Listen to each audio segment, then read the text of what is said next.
കൊട്ടിയൂർ ഒരേ സമയം വിശ്വാസത്തിൻ്റെ, ഭക്തിയുടെ, പ്രകൃതിയുടെ എല്ലാ ഭംഗിയും കൃത്യമായി ഇഴകിച്ചേർന്ന ഇടം.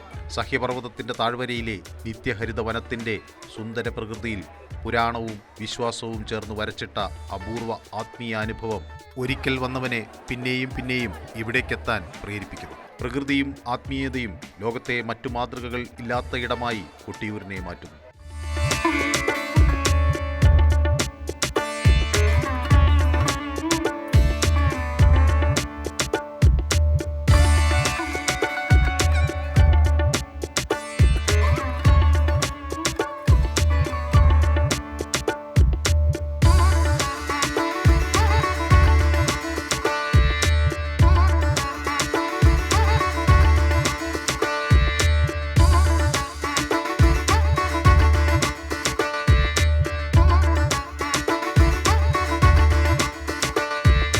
കൊട്ടിയൂരിലെ വൈശാഖ മഹോത്സവം ചിട്ടപ്പെടുത്തിയത് തന്നെ ശങ്കരാചാര്യ സ്വാമികളാണ് എന്നാണ് ഐതിഹ്യം.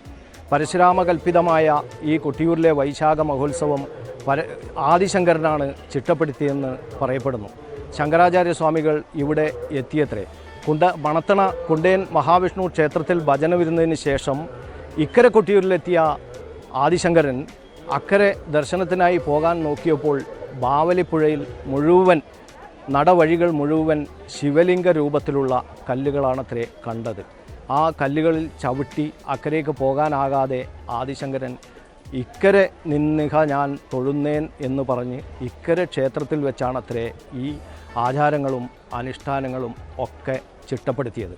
അപ്പോൾ നമുക്ക് കൊട്ടിയൂരിൽ വരുന്ന ഏതൊരാൾക്കും ബോധ്യപ്പെടും, പ്രകൃതിദത്തമായ 4 മലകളാൽ ചുറ്റപ്പെട്ട, എങ്ങോട്ട് 4 ദിക്കുകൾ നോക്കിയാലും വലിയ വൻ മലകൾ നമുക്കിവിടെ ദർശിക്കാൻ സാധിക്കും. അപ്പോൾ ആ 4 മലകളുടെ നടുവിലാണ് ഈ 10,000ങ്ങളെ ആകർഷിക്കുന്ന ഈ പുണ്യഭൂമിയായ ഈ കൊട്ടിയൂർ അക്കരെ കൊട്ടിയൂർ മഹാക്ഷേത്രം സ്ഥിതി ചെയ്യുന്നത്. ഓരോ കാര്യങ്ങൾ ഒട്ടനവധി ഇവിടെയുള്ള 64 സമുദായ വിഭാഗങ്ങളിലെ ആളുകളും ചേർന്നാണ് ഇവിടെ ഉത്സവങ്ങൾ നടത്തുന്നത്. അവരൊക്കെ അവരുടെ കടമകൾ ക്ഷണിക്കാതെ വന്ന് നിർവഹിക്കുന്ന ഒരു ഉത്സവം കൂടിയാണ്. അത് പ്രകൃതിയോടൊപ്പം തന്നെ സാമുദായിക സൗഹാർദ്ദത്തിൻ്റെ എല്ലാ വിഭാഗങ്ങൾക്കും ഒരുപോലെ പ്രാധാന്യമുള്ള ഒരു ഉത്സവമാണ് കൊട്ടിയൂരിലെ വൈശാഖ മഹോത്സവം. ഇടവത്തിലെ ചോതി മുതൽ മിഥുനത്തിലെ ചിത്തിര വരെ നീളുന്ന 28 ദിനങ്ങൾ വൈശാഖോത്സവമായി ആഘോഷിക്കുമ്പോൾ കൊട്ടിയൂരിലെ മരവും മഴയും ബാവലിപ്പുഴയുമെല്ലാം ആരാധനയുടെയും വിശ്വാസത്തിൻ്റെയും ഭാഗമാകുന്നു. കൊട്ടിയൂർ ഉത്സവം തുടങ്ങുന്നത് നീരെഴുന്നള്ളത്ത് എന്ന ചടങ്ങോട് കൂടിയിട്ടാണ്. ബാവലിപ്പുഴയിൽ നിന്ന് സ്ഥാനീകരായിട്ടുള്ള ആളുകൾ കൂവയിലയിൽ, കാട്ടുമഞ്ഞളിൻ്റെ ഇലയിൽ ജലം ശേഖരിച്ചുകൊണ്ട് അക്കരയ്ക്ക് പ്രവേശിക്കുന്നു. എന്നിട്ട് കഴിഞ്ഞ വർഷം ഉത്സവം കഴിഞ്ഞ് തുടർന്ന് വിജനമായ ആ സങ്കേതത്തേക്ക് ആദ്യം പ്രവേശിക്കുന്നത് നീരെഴുന്നള്ളത്തോടു കൂടിയാണ്. ഈ കൂവയിലയിൽ ശേഖരിച്ച ബാവലിപ്പുഴയിലെ ജലം കൊണ്ടാണ്. ആ ജലം ആ സ്ഥാനത്ത്, സ്വയംഭൂ മൂടിയിട്ടുള്ളത് തുറന്നിട്ടുണ്ടാവില്ല, ആ സ്വയംഭൂ സ്ഥാനത്ത് അവിടെ അഭിഷേകം ചെയ്ത് തുടർന്ന് ചില കർമ്മങ്ങൾ.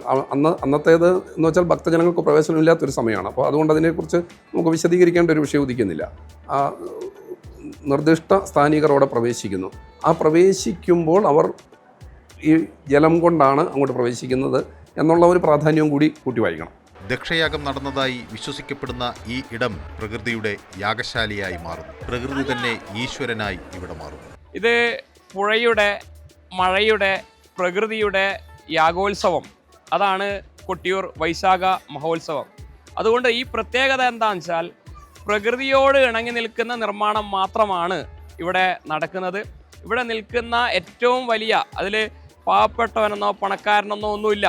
തന്ത്രിയായാലും അതിൽ ഏറ്റവും താണ് കിടക്കുന്ന കുറിച്ചിനായാലും ഒരേ കയ്യാലയിലാണ്, ഒരേ തരത്തിലുള്ള കയ്യാലയിലാണ്, ഓലമേഞ്ഞ കയ്യാലയിലാണ് അവർ കിടക്കുന്നത്.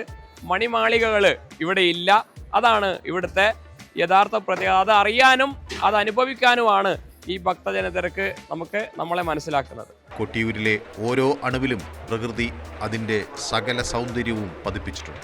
സഹ്യപർവ്വതത്തിൻ്റെ താഴ്വരയിൽ ആരെയും കൊതിപ്പിക്കുന്ന പച്ചപ്പിൽ ഒരു കാട്, അക്കരയെന്നും ഇക്കരയെന്നും കൊട്ടിയൂരിനെ മുറിച്ച് ഒഴുകുന്ന ബാവലിപ്പുഴ. ശിവൻ തന്നെ പ്രകൃതിയാണല്ലോ. ശിവനെ നിങ്ങൾ നോക്കൂ, കാർമേഘ പടലം പോലുള്ള തലമുടി അല്ലേ, ആ തലമുടിയിൽ നിന്നാണ് ജലം ഇങ്ങോട്ട് വയ്ക്കുന്നത്.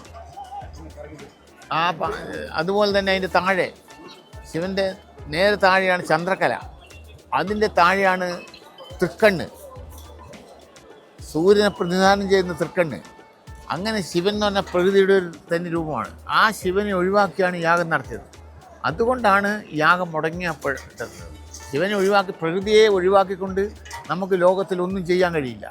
പ്രകൃതിയുടെ തനി രൂപമായ ശിവൻ്റെ ആ പ്രകൃതി തനി രൂപത്തെ ഒഴിവാക്കിക്കൊണ്ട് നമുക്കൊന്നും ചെയ്യാൻ പറ്റില്ല. പുറത്ത് കടുത്ത തണുപ്പാണെങ്കിൽ നമുക്ക് അകത്തും തണുപ്പ് വരും, പുറത്ത് കടുത്ത ചൂടാണെങ്കിൽ നമുക്ക് അകത്തും ചൂട് വരും. ശിവനെ ഒഴിവാക്കിക്കൊണ്ട് ഒന്നും നടത്താനാവില്ല. ശിവനെ ഒഴിവാക്കിക്കൊണ്ട് നടത്തിയതാണ് ഈ ദക്ഷൻ എന്ന് പറയുന്നയാൾ ബ്രഹ്മാവിൻ്റെ പുത്രനാണ്, ബ്രഹ്മസഭയുടെ അധ്യക്ഷനാണ്, അനുഗ്രഹ ശക്തിയുള്ള ആളാണ്. അദ്ദേഹത്തിന് എന്തും ചെയ്യാൻ കഴിവുള്ള ആളാണ് ദക്ഷൻ. ചക്രവർത്തിമാർക്ക് അപ്പം കിട്ടുന്ന ആളാണ്, രാജാവ് അപ്പം കിട്ടുന്ന ആളാണ് ചക്രവർത്തി, ചക്രവർത്തികളെ അപ്പം കിട്ടുന്ന ആളാണ് ദക്ഷൻ. ദക്ഷ പ്രജാപതിയാണ്, അതാണ് ദക്ഷൻ. അദ്ദേഹമാണ് ഈ യാഗം നടത്തുന്നത്. അതാണ് ആ യാഗത്തിൻ്റെ പ്രത്യേകത. ആ ബാവലിപ്പുഴയിൽ കല്ലുകളാൽ നിർമ്മിക്കപ്പെട്ട മണിത്തറയിൽ സ്വയംഭൂവായ ഭഗവാനെ പ്രദക്ഷിണം ചെയ്യാൻ തിരുവഞ്ചിറയിലെ വെള്ളത്തിലൂടെ പ്രാർത്ഥിച്ചു നീങ്ങുകയാണ് ഭക്തർ. അകമ്പടിയായി മഴ വന്നു പോകുന്നുണ്ട് കൊട്ടിയൂരിൽ ദൈവം പ്രകൃതിയാണ്. ഇവിടെ ആഘോഷിക്കപ്പെടുന്നതും പ്രകൃതിയാണ്. ജലമാണ് കൊട്ടിയൂരിന്റെ ആത്മാവ്. അത് ബാവലിപ്പുഴയുടെ രൂപത്തിലാവാം, എപ്പോൾ വേണമെങ്കിലും പെയ്യാവുന്ന മഴയുടെ സാന്നിധ്യമായും ആവാം. അക്കരെ കൊട്ടിയൂരാൻ വാഴുന്ന തിരുവഞ്ചിറയായാലും ജലം കൊട്ടിയൂരിന്റെ വർത്തമാനത്തിലും വിശ്വാസത്തിലും കൂടെയുണ്ട്. വൈശാഖോത്സവത്തിന്റെ ചടങ്ങുകൾ തുടങ്ങുന്നത് തന്നെ നദിയിലെ ജലം കൊണ്ടാണ്. വൈശാഖോത്സവം പൂർണ്ണമാകണമെങ്കിൽ മഴയെത്തണം. മഴയില്ലാത്ത കൊട്ടിയൂർ വിരസമാണ്. വേനലിൽ മെലിഞ്ഞുണങ്ങുന്ന ബാവലിപ്പുഴ മഴയെത്തുമ്പോൾ ആകെ സുന്ദരിയാകും. ബാവലിയിലെ തെളിനീരിൽ മുങ്ങി നിവർന്ന് കൊട്ടിയൂരപ്പനെ ദർശിക്കാൻ പോകുന്നവർക്ക് മേലെ അനുഗ്രഹവർഷം പോലെ ഇടവപ്പാതി പൊഴിയും. ചിലപ്പോൾ ആർത്തു പെയ്യും. തിരുവഞ്ചിറയിലെ പ്രദക്ഷിണത്തിലും ആ മഴ നിങ്ങൾക്കൊപ്പമുണ്ടാകും. ചിറയിൽ നിന്ന് ബാവലിയിലേക്ക് നടക്കുമ്പോഴും ജലം കൂടപ്പിറപ്പിനെ പോലെ ഒപ്പം. പ്രധാന ചടങ്ങായ ഇളനീരാട്ടത്തിലും നീര് അഥവാ ജലത്തിന്റെ സാന്നിധ്യം കാണാം. പ്രകൃതി തന്നെ ഈശ്വരനായി മാറുന്ന കൊട്ടിയൂരിന്റെ ജീവനാഡിയായി മാറുന്നു ജലം. കൊട്ടിയൂർ ഉത്സവം മഴയുടെ, ജലത്തിന്റെ ഉത്സവമാണ്.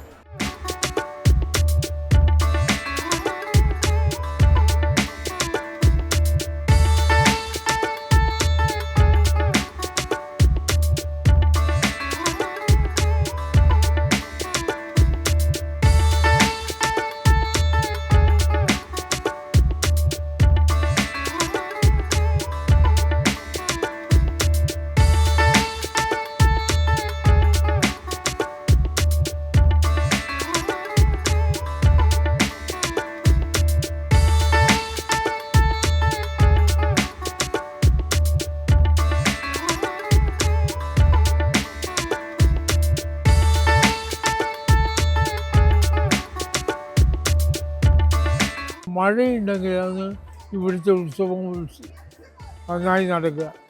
മഴ കുറവായെങ്കിൽ നമുക്ക് ഉത്സവം കുറവും. അത് ചെറിയ പിഞ്ചു കുട്ടികളെയും കൊണ്ടാണ് ആ മഴയത്ത് വരുന്നത്. അവർക്കൊരു കുട വരെ ഉണ്ടാവില്ല. ആ മഴ മുഴുവൻ നനയും ആ കുട്ടികൾ. ഒരു പനി വരെ വരില്ല. ഇവിടെ പിന്നെ ഇപ്പം നിങ്ങളോട് പറയാൻ വെച്ചാൽ ഒരു ടൗണും കൂടി അങ്ങനത്തെ മെഡിക്കലായിട്ട് ആയുർവേദവും ഇംഗ്ലീഷ് മെഡിക്കലും ഇഷ്ടമായി ഓരോ ഭാഗത്ത് ആയുർവേദത്തിൻ്റെയും ഇതുണ്ട്. പിന്നെ നിങ്ങൾ ആഹാരം, നിങ്ങൾക്ക് ഹോട്ടലുണ്ട്. ഇവിടുത്തെ ഒരു വീക്ക്നെസ് എന്ന് വെച്ചാൽ ആളുകൾക്ക് വന്നാൽ ലക്ഷറിയായിട്ട് താമസിക്കാനുള്ള ഒരു സൗകര്യം ഇവിടെ കുറവാണ്. സാധാരണ റൂം, അങ്ങനെ വലിയ ആഡംബരമായിട്ടുള്ള റൂമൊന്നും കിട്ടാൻ പ്രയാസമാണ്. കൊട്ടിയൂരപ്പനും കൊട്ടിയൂരപ്പൻ്റെ മണ്ണും ലോകത്ത് മറ്റെങ്ങും കാണാൻ കഴിയാത്ത തരത്തിൽ സവിശേഷമാകുന്നത് വിശ്വാസത്തോടൊപ്പം തന്നെ ദൃഢമായ പാരിസ്ഥിതിക പ്രാധാന്യവും പ്രത്യേകതയും കൊണ്ടാണ്. കണ്ടുപരിചയിച്ച ഒരു ക്ഷേത്ര മാതൃകയും അക്കരെ കൊട്ടിയൂരിനില്ല. കാനനക്ഷേത്രം എന്ന വിശേഷണം അക്ഷരാർത്ഥത്തിൽ ശരിവെക്കുന്ന പ്രകൃതി. വനത്തിന്റെ മടിത്തട്ടിൽ തലയുയർത്തി നിൽക്കുന്ന വൃക്ഷങ്ങൾ കാവൽ നിൽക്കുന്ന ഒരിടം. കാടിന്റെ നാഥൻ സ്വയംഭൂവായ പരമശിവനാണെങ്കിൽ മരങ്ങൾ ഭഗവാന്റെ ഭൂതഗണങ്ങളാണ്. പാരിസ്ഥിതിക ദുർബല പ്രദേശമെന്ന പ്രത്യേകത മുൻനിർത്തി പരിപാലിക്കപ്പെടുന്നുണ്ട് ഈ പ്രദേശം. സ്ഥിരമായ നിർമ്മിതികൾ പാടില്ലെന്ന നിഷ്കർഷ പാലിക്കപ്പെടുന്നു. വൈശാഖോത്സവ നാളുകളിൽ ചിറയിലും പരിസരത്തുമുയരുന്ന താൽക്കാലിക പർണശാലകൾ ഉത്സവാനന്തരം നീക്കം ചെയ്യും. വനത്തിനെ വനമായി തന്നെ തിരിച്ചു നൽകും. ഉത്സവം നടക്കുന്ന 28 ദിവസങ്ങളിലൊഴികെ മനുഷ്യ സാന്നിധ്യമില്ലാത്ത ഇടമായി ഇവിടം മാറും. ഉത്സവകാലത്ത് മാത്രം ഉയരുന്ന കയ്യാലകൾ എന്ന പർണശാലകൾ പ്രകൃതിയെ വേർതിരിവുകളില്ലാതെ സംരക്ഷിക്കാൻ മനുഷ്യനെ ഓർമ്മിപ്പിക്കുന്നു. ഓലപ്പുരകൾക്കുള്ളിൽ ജാതിഭേദമില്ലാതെ താമസിക്കുന്ന മനുഷ്യർ. നായാടി മുതൽ നമ്പൂതിരി വരെ ഒന്നിക്കണമെന്ന ആഹ്വാനം പിറക്കുന്നതിന് നൂറ്റാണ്ടുകൾക്ക് മുമ്പേ കയ്യാലകളിൽ കൊട്ടിയൂരപ്പന്റെ ദാസന്മാരായി ജീവിക്കുന്ന ക്ഷേത്രസ്ഥാനീയർ. അവരും ഉത്സവനാളുകളിൽ കൊട്ടിയൂരിലെ പ്രകൃതിയുടെ ഉപാസകരാണ്. ഭേദങ്ങളേതുമില്ലാതെ ആ പ്രകൃതിയെ അവർ തിരിച്ചേൽപ്പിക്കുന്നു.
കൊട്ടിയൂർ ഉത്സവം മഴക്കാല മഹോത്സവം എന്നാണ് അറിയപ്പെടുന്നത് തന്നെ. മഴ ഉത്സവത്തിൻ്റെ ഭാഗമാണ്. പഴയ ഒരു രംഗം, വർഷങ്ങൾക്ക് പുറകോട്ട് പോയാലുള്ളൊരു രംഗം എന്ന് പറഞ്ഞാൽ വാവലിപ്പുഴയിൽ കുളിച്ച് ഈറനോടുകൂടി മഴ നനഞ്ഞ് അക്കരെ പ്രവേശിച്ച് തിരുവഞ്ചിറയിൽ, ആ ജലാശയമായ തിരുവഞ്ചിറയിൽ പ്രദക്ഷിണം ചെയ്യുന്ന ഭക്തജനങ്ങളെയാണ് നമുക്ക് കാണാൻ കഴിയുക. ഈ ജലാശയമായ തിരുവഞ്ചിറ തന്നെ, പ്രദക്ഷിണ വീതി തന്നെ ലോകത്ത് വേറെ എവിടെയും കാണാൻ കഴിയാത്തതാണ്. നിരവധി ഐതിഹ്യങ്ങൾ ഇഴപിരിഞ്ഞ് കിടക്കുന്ന ഒരു പശ്ചാത്തലം കൊട്ടിയൂരിനുണ്ട്. എന്നാൽ കൊട്ടിയൂരിൻ്റെ ഏറ്റവും വലുതായ മഹത്വം ഭഗവാൻ സ്വയംഭൂവായി സാന്നിധ്യം ചെയ്തു എന്നതാണ്. സ്വയംഭൂ സങ്കേതങ്ങൾ തന്ത്രശാസ്ത്രമനുസരിച്ചുള്ള പ്രതിഷ്ഠാവിധികൾ ഏതുമില്ലാതെ ഭഗവത് സാന്നിധ്യം സ്വയമേവ ഉണ്ടാവുക. തന്ത്രശാസ്ത്രം ക്ഷേത്ര നിർമ്മിതിക്ക് ഉള്ള സ്ഥാനങ്ങളെപ്പറ്റി പറയുന്നുണ്ട്. തീർത്ഥാന്തേ, തടിനീതടേ, ജലനിധേ, തീരെ, സരിത് സംഗമേ എന്നിങ്ങനെ പറഞ്ഞു പോകുന്നുണ്ട്. അപ്പോൾ പ്രകൃതിയുടെ അനുകൂലത വളരെ പ്രധാനമാണതിന്. എന്നാൽ ആ പ്രകൃതിയുടെ അനുകൂലത ഏറ്റവും പൂർണ്ണതയിൽ പ്രതിഫലിച്ച് നിൽക്കുന്ന സ്ഥലത്ത് പ്രതിഷ്ഠാവിധികളില്ലാതെ തന്നെ ഭഗവാൻ സാന്നിധ്യം ചെയ്യുന്നു. അങ്ങനെയുള്ള വിശേഷമായ സാന്നിധ്യമാണ് അക്കരെ കൊട്ടിയൂരിൽ നമുക്ക് കാണാൻ സാധിക്കുക. സ്വയംഭൂ സാന്നിധ്യം അത് പ്രകൃതിയുടെ ഒരു വൈശിഷ്ട്യമാണ്. പ്രത്യേകിച്ച് ഈ ഭൂമി പശ്ചിമഘട്ടത്തിൻ്റെ പ്രാന്തപ്രദേശങ്ങളായിട്ടുള്ള കൊട്ടിയൂരിലെ വനഭൂമികളെ പറ്റി പറയുന്നത് ഉദാത്ത നിത്യഹരിത വനങ്ങളുടെ ഭൂമിയാണ്. ആമസോൺ കാടുകൾ കഴിഞ്ഞാൽ പിന്നെ ഉദാത്ത നിത്യഹരിത വനങ്ങൾ വളരെ അപൂർവമായിട്ട് കാണപ്പെടുന്ന സ്ഥലങ്ങളിലൊന്നാണ് കൊട്ടിയൂരിൻ്റെ വനഭൂമി. കാനനക്ഷേത്രം എന്നും കൊട്ടിയൂർ അറിയപ്പെടുന്നുണ്ട്. അതുകൊണ്ട് തന്നെ പ്രകൃതി അതിൻ്റെ പൂർണ്ണതയിൽ, ചൈതന്യത്തിൻ്റെ പൂർണ്ണതയിൽ നിൽക്കുന്ന സ്ഥലത്താണ് ഭഗവാൻ സ്വയംഭൂവായി സാന്നിധ്യം ചെയ്തത് എന്ന ഐതിഹ്യം കൂടി കൂട്ടി വായിക്കുമ്പോൾ പ്രകൃതിയുടെ ഉത്സവം തന്നെയാണ് കൊട്ടിയൂർ ഉത്സവം എന്ന് കാണാൻ കഴിയും. കൊട്ടിയൂരിലെത്തിയവർ ഒരു ഓടപ്പൂവെങ്കിലും കൈവശപ്പെടുത്താതെ മടങ്ങില്ല. ഐതിഹ്യവും വിശ്വാസവും ഇഴചേരുന്ന ഓടപ്പൂവിലും പ്രകൃതിയുടെ കയ്യും. ദക്ഷയാഗത്തിൻ്റെ ആചാര്യനായിരുന്ന ഭൃഗുമുനിയുടെ താടിരോമങ്ങളാണ് ഓടപ്പൂവെന്നാണ് വിശ്വാസം. ശിവന്റെ ഭൂതഗണങ്ങൾ പറിച്ചെറിഞ്ഞ മുനിയുടെ താടിരോമങ്ങൾ ഓടപ്പൂവായി മാറുകയായിരുന്നു.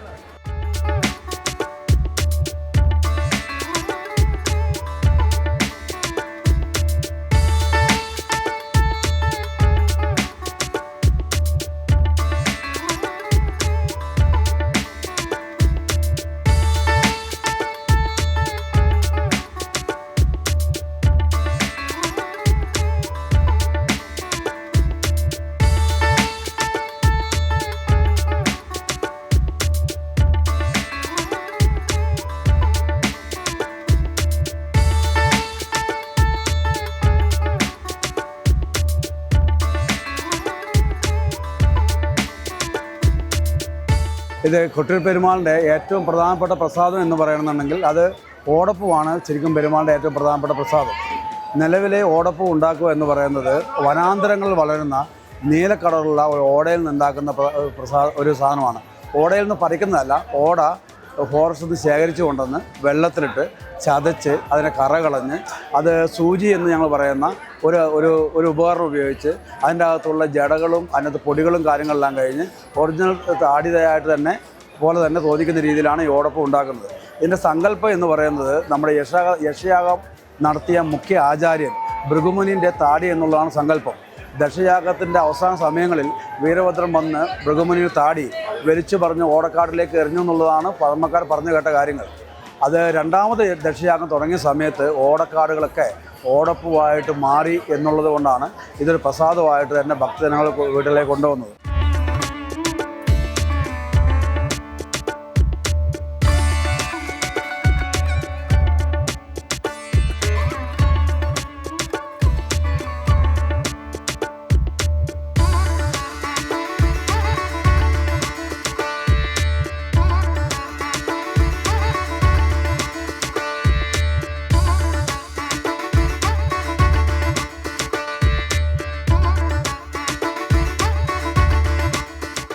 വനത്തിനുള്ളിൽ വളരുന്ന ഓടത്തണ്ടുകൾ പല ഘട്ടങ്ങൾ കടന്ന് ഓടപ്പൂവായി മാറുമ്പോൾ കൊട്ടിയൂരിലെ പ്രകൃതി വിശ്വാസത്തിനൊപ്പം അനേകം മനുഷ്യരുടെ ഉപജീവനത്തിനു കൂടി വഴിയാകും. അക്കരെ കൊട്ടിയൂരിലെ പ്രകൃതിയും കാഴ്ചകളുമൊക്കെ ഗംഭീര അനുഭവമാണ്. ഇവിടുത്തെ ശീവേലി ജീവിതത്തിൽ ഒരിക്കലെങ്കിലും കാണേണ്ട ഒന്നാണ്. ചിലപ്പോൾ ശീവേലിക്ക് അകമ്പടിയായി മഴയുണ്ടാകും, അല്ലെങ്കിൽ നീലാകാശം കുടയൊരുക്കും.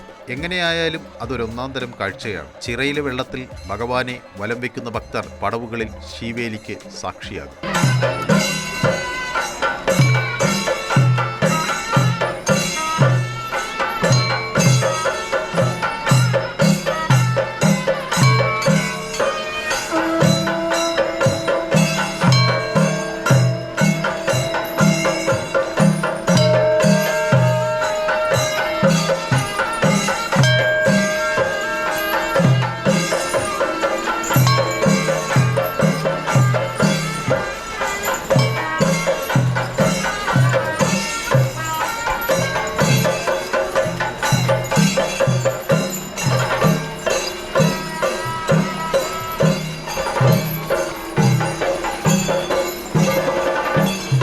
ഏകദേശം ഒരു 6-7 വർഷം കൊണ്ട് ഇവിടെ വരികയാണ്.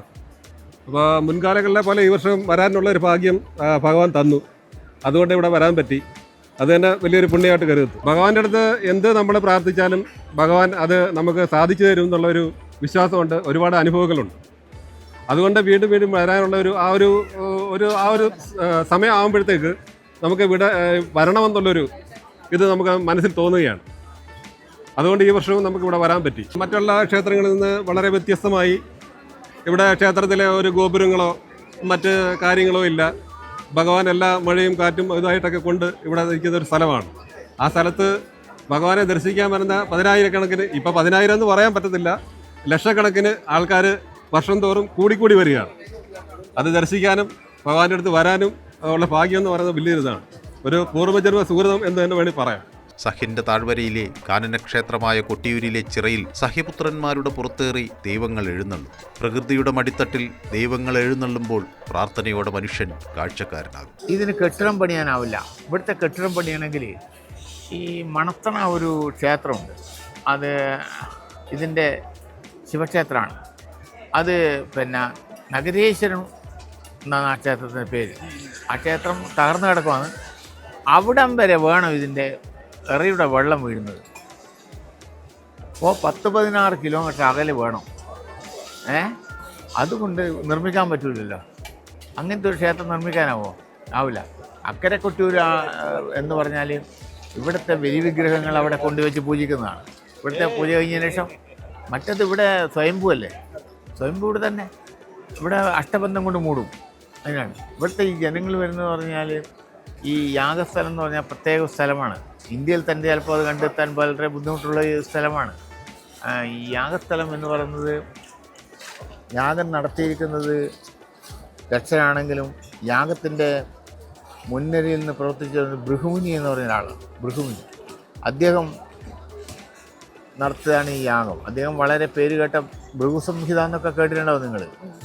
അങ്ങനെയുള്ളൊരു ഇതാണ് പിന്നെ ഭൃഗുമുനി. അദ്ദേഹമാണ് ഈ യാഗം നടത്തിയത്. അദ്ദേഹത്തിൻ്റെ താടിയാണ് ഈ ഓടപ്പൂവായിട്ട് കാണുന്നത്. ദക്ഷന് താടിയില്ല, ഭാരതത്തിലെ ചക്രവർത്തിമാർക്ക് ആർക്കും താടിയില്ല. അദ്ദേഹത്തിന് ഭൃഗുമുനിയുടെ താടിയാണ്. അദ്ദേഹം താടി വറച്ചതിന് ശേഷം അദ്ദേഹം തലവെട്ടി ഹോമത്തിലേക്ക് തട്ടി എന്നുള്ളതാണ്, ഹോമകുണ്ടത്തിലേക്ക്. പ്രകൃതിയുടെ കൈപിടിച്ച് മനുഷ്യൻ നടത്തുന്ന കൊട്ടിയൂരിലെ തീർത്ഥാടനം മിഥുനത്തിലെ ചിത്തിരനാളിൽ അവസാനിക്കും. മനുഷ്യ സാന്നിധ്യമില്ലാത്ത അക്കരെ കൊട്ടിയൂരിൽ പിന്നെ പ്രകൃതി ഒറ്റക്കെഴുന്നള്ളും. ഉൾക്കാടുകളിൽ ഓടപ്പൂക്കളായി ജനിക്കാൻ ഓടത്തണ്ടുകൾ വളർന്നു തുടങ്ങും. കാടതിൻ്റെ വന്യതയിലേക്ക് മടങ്ങും. അനേക മനുഷ്യരുടെ സങ്കടങ്ങളും പ്രാർത്ഥനകളും ഏറ്റുവാങ്ങിയ ബാവലിപ്പുഴ ആ കനമൊന്നുമില്ലാതെ വളപട്ടണം പുഴയിൽ ചെന്ന് ചേരാൻ വേണ്ടി ഒഴുകും. അടുത്ത വൈശാഖോത്സവം ഏറ്റുവാങ്ങാൻ കൊട്ടിയൂരിലെ പ്രകൃതി മാറ്റങ്ങളില്ലാതെ തുടരും.